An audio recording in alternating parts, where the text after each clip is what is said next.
Buenos días todas, todos y todes. Déjenme, estaba yo ahorita haciendo búsqueda para darles el dato preciso, ¿no? Recomendarles un libro, para empezar, que se llama Yo voy, tú vas, él va, de un escritor alemán que se llama Eppenbeck Jenny.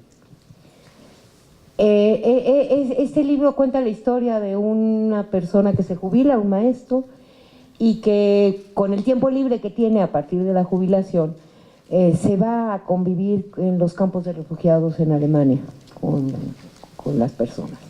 Entonces cuenta las historias cotidianas de vida, de anécdotas, ¿no? En términos a lo que significa esto, ¿no? Y precisamente en esta parte vemos una parte que es literatura, ¿no? Que recupera básicamente lo fundamental y el fundamento de lo que finalmente implica la movilidad humana y mucho más la movilidad humana forzada. Entonces, esto es del lado de la literatura y bueno, lo que nosotros venimos aquí a presentar aquí es el lado de la operatividad, de la instrumentación de esta mirada, pero las miradas deben ser siendo las mismas, tienen que ser miradas empáticas, porque por más técnico y bueno que sea, si no logramos desarrollar estas miradas empáticas, pues es muy difícil que cualquier instrumento, por bueno que sea, llegue y toque la vida de las personas. Yo creo que eso es, de entrada, el primer mensaje es eso. Muchísimas gracias a quienes están aquí conmigo, muchísimas gracias a quienes están aquí por primera vez teniendo contacto con este protocolo.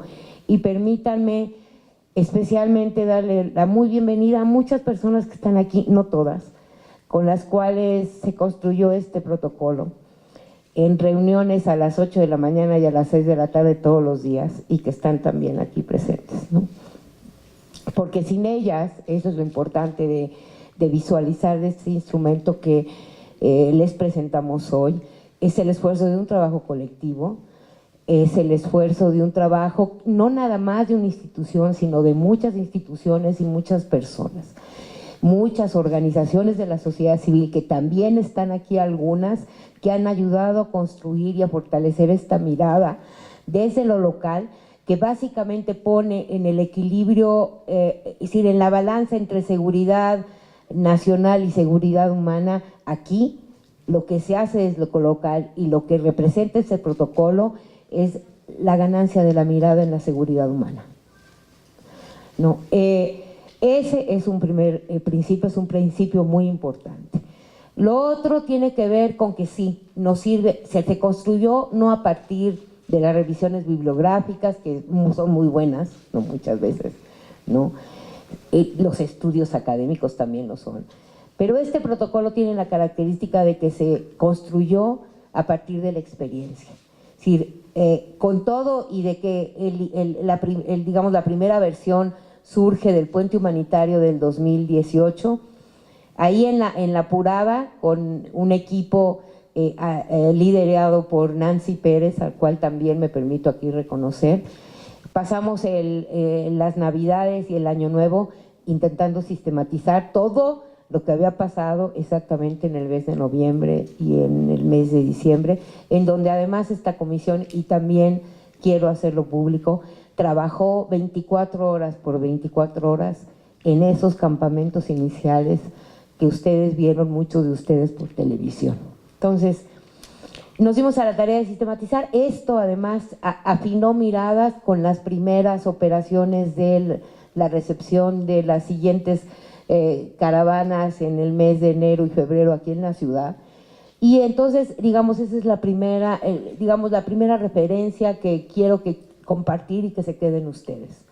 Este protocolo, que además tendrá, como todos, que irse mejorando, deriva de una experiencia, deriva de reconocer y ir en los caminos viendo por dónde íbamos y por dónde teníamos que rechazar, y además es un producto colectivo. Y aquí no voy a dejar y no puedo dejar de mencionar también a los organismos internacionales de Naciones Unidas en México, principalmente igual aquí a UNICEF, con quienes construimos igual en el momento mismo de la acción, todo esto a lo que hacía referencia Rocío, que era en especial a nuestra mirada hacia niños, niñas y adolescentes, ¿no? Incluyendo algo que es muy poco visto a nivel mundial, que es el enfoque a niños pequeños, es decir, teníamos un enfoque no nada más de personas menores de edad, sino de visión de las necesidades de los niños pequeños migrantes, de los niños en escolares, que eran los menos, y de los adolescentes. Entonces, pues eso también, digamos, robustece lo que está planteado. Y bueno, no es porque sea de aquí, pero sí yo creo que es una muy buena práctica que tendremos que hacer llegar para que se pueda aplicar, porque ¿qué es lo que pasa? Y les voy a poner un ejemplo muy claro. Esto se hizo sí a través de estas grandes, masivas caravanas que llegaban a esta ciudad. La proyección es que estas grandes, masivas caravanas no van a llegar en esa forma, o sea, las personas migrantes no van a llegar ya en esas grandes flujos, por ejemplo, a la Ciudad de México, ¿no? Pero este protocolo no es dirigido nada más a estos grandes flujos, es dirigido a cualquier persona o grupos pequeños, individuales o más grandecitos, de flujo de migrantes que lleguen a esta ciudad, ¿no?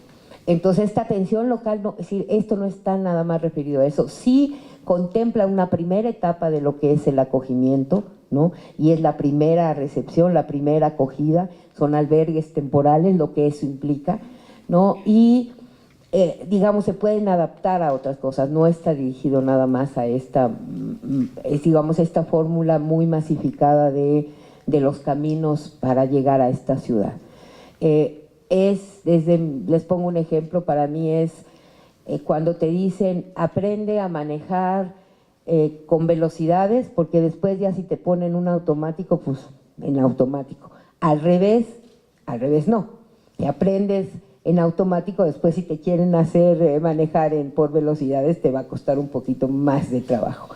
Es lo mismo, este protocolo deriva de uno por velocidad, o sea, la complejidad de 9,000 personas al mismo tiempo, etcétera, etcétera, implica desarrollar habilidades que después, cuando ya los flujos son menores, la verdad, te cuesta menos trabajo, ¿no? Entonces creo que esa es la lógica de cómo se construye aquí, de cómo se construye básicamente desde la experiencia y desde lo colectivo, desde el nosotros, ¿no?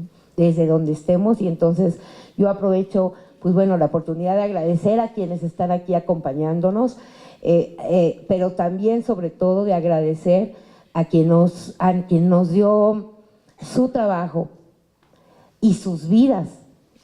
Aquí estoy hablando de todas estas personas migrantes que pasaron por esta ciudad para poder tener la experiencia de vida, no nada más profesional, para desarrollar esta mirada empática, esta mirada de altos niveles de compromiso por los derechos humanos. Muchísimas gracias.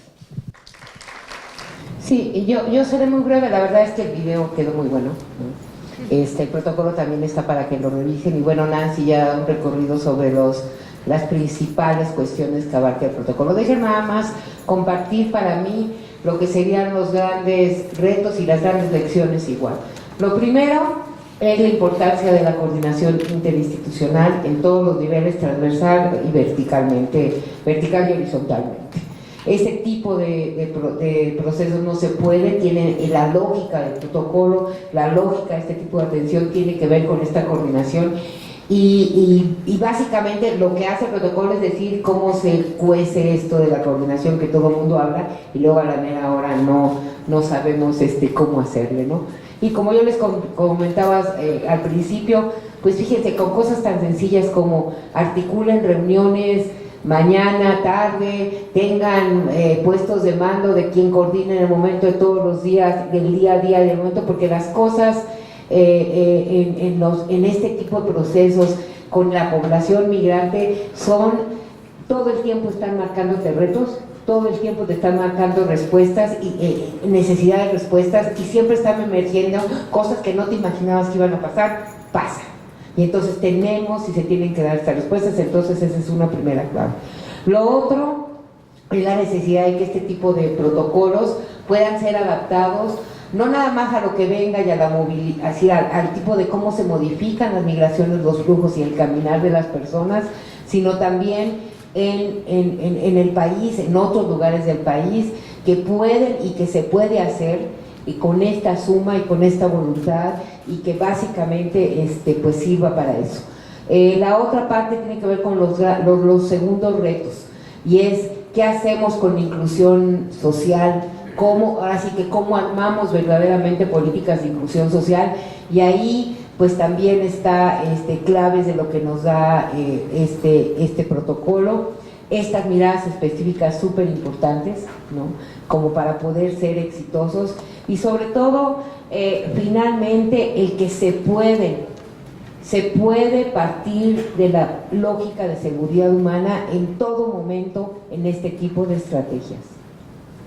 La criminalización, el miedo a la población, el cerrar y tener albergues cerrados, según esto, porque le dan más seguridad, están provocando y provocan un efecto contrario. Y naturalmente no son acordes a los altos estándares ni de atención humanitaria, ni naturalmente no de derechos humanos, y por lo tanto tenemos que seguir apostando a eso. Porque la adicción de esta ciudad, cuando estábamos con los mayor número de población migrantes, fue que los problemas de seguridad estaban afuera y no con la población migrante, ¿no? Y finalmente termino con algo que creo que también estos llamados, y al que estemos aquí todos y todas y todos reunidos, tiene que tener, y tenemos que empezar a construir un fuerte más amplio en términos de de ser una mirada no xenofóbica y no racista. Las lecciones que nos dejan y lo que nos ha venido dejando estos grandes flujos de los últimos meses ha sido la emergencia de una actitud xenofóbica y racista, con elementos que en este país y en esta ciudad habíamos visto en esas dimensiones. Y por lo tanto tenemos, y este tipo de protocolos y este tipo de miradas sobre todo, tienen que hacer frente, tanto desde el Estado como desde la sociedad, aún no en términos de que se piense que los y les mexicanos somos eso, ¿no? Está circulando ya en redes sociales cosas como esta, de una marcha el 7 de julio contra el pacto migratorio, que básicamente no entiende que es el pacto global, y que si lo analizáramos aquí hay posiciones de migrantes que dicen que se quedó súper cortísimo, ¿no? Bueno, van contra eso, pero solamente no nada más eso, fotos de que los migrantes vienen y nos contagian lepra, increíble, increíble. Y yo creo que ahí sí, y con eso finalizaría, el gran desafío, no nada más de este protocolo, sino de las respuestas nacionales y locales hacia la movilidad y los procesos migratorios, tiene que ser una respuesta clara y contundente, enfocada en derechos, ¿no? Y ese sería finalmente, creo, el mayor llamado y la pertinencia hoy todavía mucho más de que estemos aquí viendo pues un trabajo que como todo es perfectible, pero que pensamos que es un muy buen arranque para poder elevar los estándares en todo el país. Y finalizaría diciendo, esto es un ejemplo, y las modalidades de movilidad en todo el mundo nos están diciendo que estos problemas globales tienen que tener una respuesta local, ¿no? Y esto es un ejemplo de cómo una respuesta local hace frente a un problema global que requiere, como les digo, de un enfoque de derechos humanos.